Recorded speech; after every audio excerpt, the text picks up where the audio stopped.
We'll now proceed with an examination of select and prominent early church authors, whose works are alleged to have promoted anti-Semitism under the inspiration of the New Testament. We'll track the progress of anti-Semitic sentiment until we reach full-fledged examples of what we understand today to be the Christ killer argument, which emerges forcefully and clearly in the late 4th or early 5th century.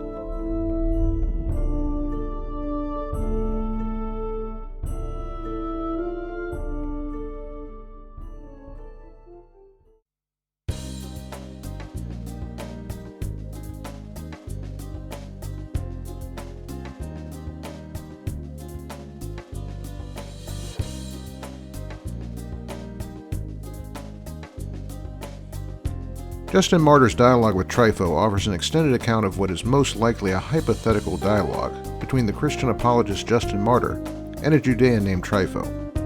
Although the dialogue is probably not historical, it probably wasn't meant to be.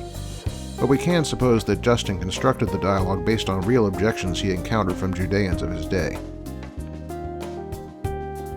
We might suppose that there will be some reference to the Judean role in the death of Jesus.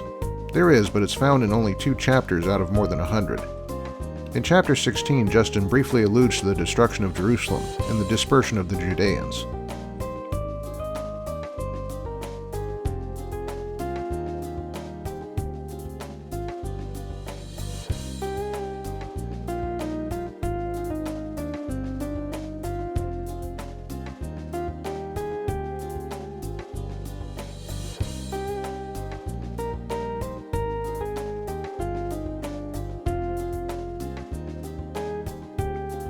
In chapter 17, the death of Jesus, however, is directly mentioned.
Justin says to Trypho, referring to Judeans as a corporate whole, "You crucified him."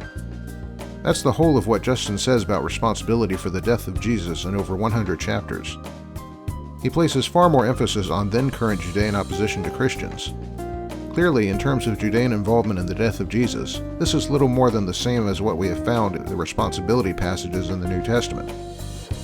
And although the dialogue takes place in Ephesus, Trypho is depicted as a Judean who is a refugee from Palestine, who has arrived in Ephesus shortly after the Bar Kokhba revolt of 132 to 135 AD.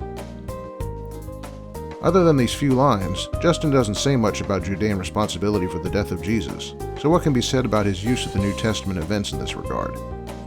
Does Justin set a model for later Christians who persecuted Judeans? The answer to this question is clearly no. Justin and Trypho part ways amicably at the end of the discussion, with not a hint of spite from either of them. In terms of the exile as punishment, Justin arguably draws from Jesus' own predictions of the destruction of Jerusalem in 70 AD, to which the events of 135 AD were a symptomatic follow-up. What's missing? There's no hint that Justin regards Judeans as perpetually cursed from this point on. The alleged central verse for this view, Matthew 27:25, is not apparently quoted or alluded to. Nor is there any hint that Judeans native to places like Ephesus are party to the punishment, or that Trypho's descendants are doomed to suffer further. I have to conclude that Justin Martyr's dialogue with Trypho doesn't give any support to certain critics. But next time we'll look at a work that might give them a little more hope. See you then.